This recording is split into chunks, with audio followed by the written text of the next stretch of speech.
किशोर जी ने संकल्प लिया कि बिहार के गांव-गांव जाएंगे और समाज के मदद से एक ऐसी राजनीतिक व्यवस्था बनाएंगे जो बिहार के बच्चों को न पढ़ाई के लिए न रोजगार के लिए बिहार से बाहर जाना नहीं पड़ेगा।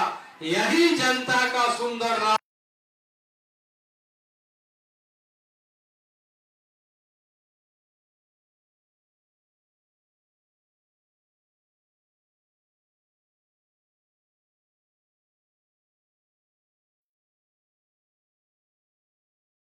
बनाएंगे, जन स्वराज बनाएंगे तो अपना राज बने। इसलिए हम कहेंगे जनता का सुंदर राज, सब लोग 2 बार दोहराएंगे, जन स्वराज जन स्वराज। एक बार सब लोग हाथ उठाइए अपना राज लाने के लिए, जनता का सुंदर राज। अब पीछे से आवाज नहीं आ रही है, आप लोग भी जोर से बोलिए, अपना राज आए, जनता का सुंदर राज, जनता का सुंदर राज।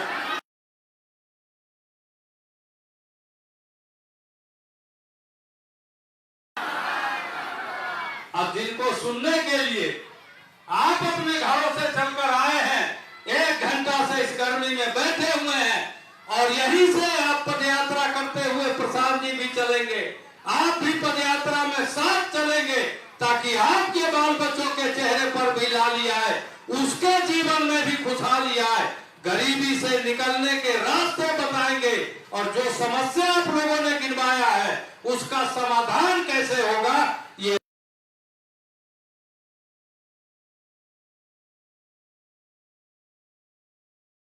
रास्ता बताएंगे। जन स्वराज के सूत्रधार प्रसाद किशोर जी, एक बार जोरदार ताली बजाइए आदरणीय प्रसाद जी।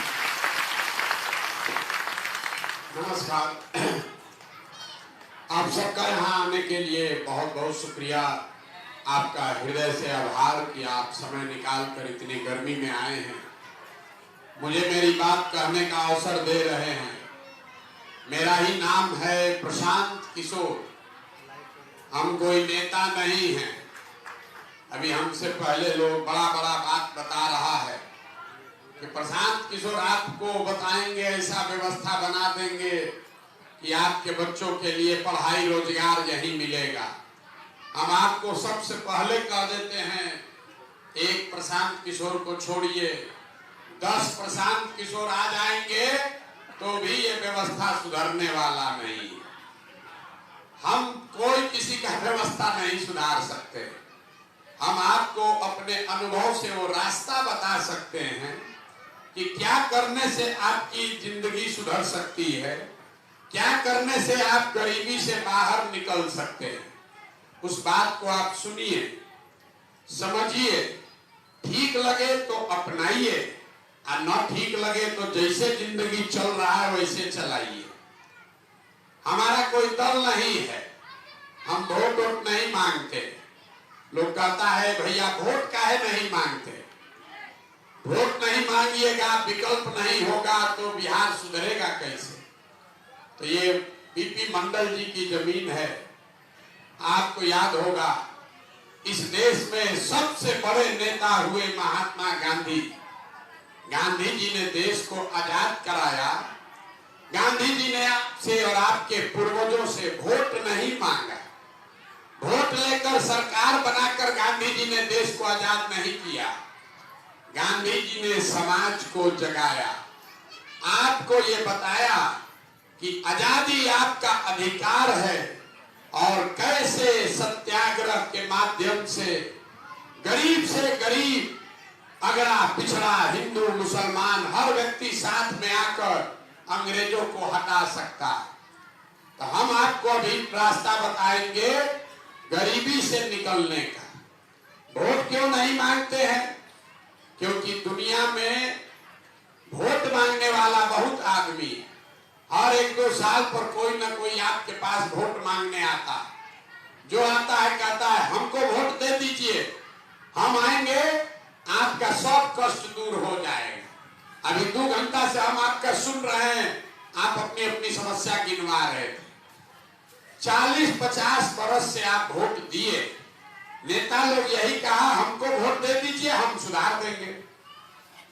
आपने 40 बरिस कांग्रेस को जिताया, फिर 15 बरिस गरीब के बेटा लालू जी को राजा बनाए, 18 साल से अभी पढ़े लिखे नीतीश बाबू राज कर रहे हैं। दिल्ली में आपने मोदी जी को भी बैठा कर देख लिया। आपका और आपके बच्चों का जीवन नहीं सुधरा।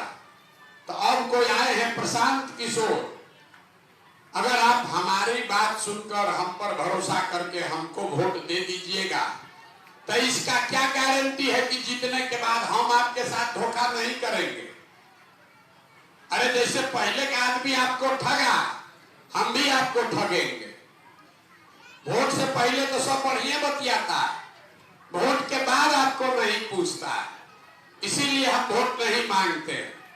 आपको वो रास्ता बता देंगे, अगर आपको समझ में आ जाए। अभी आपको 20 मिनट में वो रास्ता बताएंगे और अंत में एक मंत्र सिखाएंगे। उस मंत्र को, रास्ते को आप सीख लीजिए। आप फिर जिसको मन है उसको जाकर वोट दे दीजिए। वोट जिसको मन है उसको दीजिए, लेकिन जो रास्ता बताएंगे वैसे दीजिएगा तो और कुछ हो चाहे नहीं, आपके बच्चों के लिए पढ़ाई रोजगार हो जाएगा। अगर न हो तो आपको ये लोग कार्ड बांटा है, हमको फोन करके हमारा गर्दन पकड़ लीजिएगा। तो जिसको जिसको ये रास्ता सीखना है, आधा घंटा, अब ये नेताजी का भाषण नहीं है, आधा घंटा सीखना है तो आपस में बात नहीं करना है। कुल हम आपसे 3 गो सवाल पूछेंगे, आपको उसका जवाब देना है, हाँ या ना, जोर से बोलना है जब सवाल पूछे। देखिए दुनिया में जितना विद्वान लोग हैं उन्होंने बताया कि गरीबी से निकलने का 3 गो रास्ता है। 3 ही रास्ता है गरीबी से निकलने का। पहला रास्ता है पढ़ाई। अगर आपका बाल बच्चा बढ़िया पढ़ लिख जाए, पढ़ लिख के नौकरी रोजगार पा जाए तो वो गरीबी से निकल सकता है। दूसरा रास्ता है जमीन। अगर आप पढ़े लिखे नहीं हैं, आपके पास बढ़िया जमीन हो तो खेती किसानी करके भी आप गरीबी को खत्म कर सकते हैं। और तीसरा रास्ता है पैसा, पूंजी। अगर आप पढ़े लिखे नहीं हैं, आपके पास जमीन भी नहीं है, लेकिन अगर पैसा हो, पूंजी हो, कोई कर्ज भी दे दे तो यहाँ बैठा हर व्यक्ति कोई न कोई छोटा मोटा रोजी रोजगार, दुकान व्यापार करके अपना जीवन सुधार सकता है। ये 3 गो रास्ता है, नौकरी, खेती और व्यापार। अगर नौकरी चाहिए तो उसके लिए बढ़िया पढ़ाई होना चाहिए। खेती करना है तो उसके लिए अच्छी जमीन होनी चाहिए। और बिजनेस व्यापार करना है तो उसके लिए पैसा, पूंजी होना चाहिए। इन तीनों में एक को चीज हो गया तो इसी बिहार में, इसी भ्रष्ट व्यवस्था में आपका जीवन सुधर जाएगा। आप अपने गांव में देख लीजिए, जो पढ़ लिख के नौकरी कर रहा है उसका जीवन थोड़ा बेहतर है। जो बड़ा किसान है उसका जीवन, घर परिवार भी चल रहा है। जो यहाँ बिजनेस व्यापार करने वाले लोग हैं उसका बाल बच्चा भी खाए बगैर नहीं मर रहा है। लेकिन यहाँ सबसे बड़ी दिक्कत ये है कि जितने लोग आप यहाँ आए हैं, बिहार को ध्यान से देखिएगा तो यहाँ 2/3 लोग, मतलब 100 में 75 से ज्यादा लोगों के पास ये तीनों में तीनों चीज नहीं है।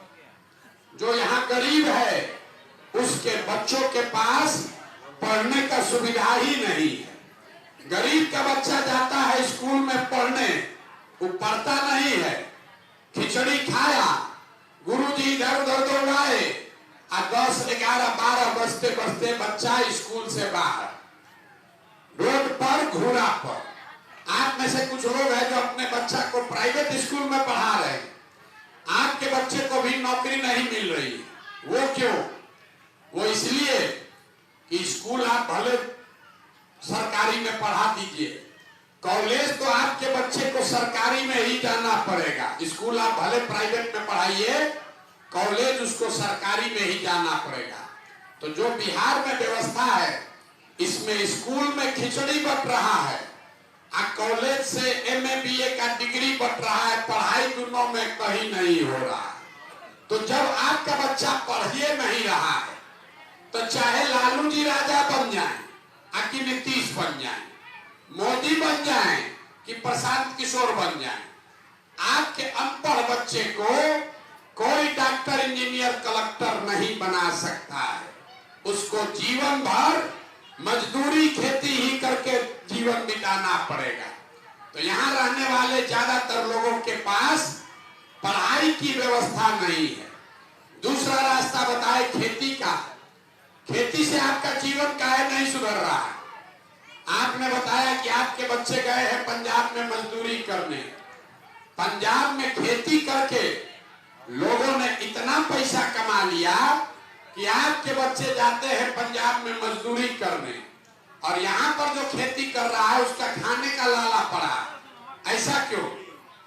ऐसा इसलिए कि बिहार में समाजवाद की बात हुई, सामाजिक न्याय का राजनीति हुआ, लेकिन भूमि सुधार लागू नहीं किया गया।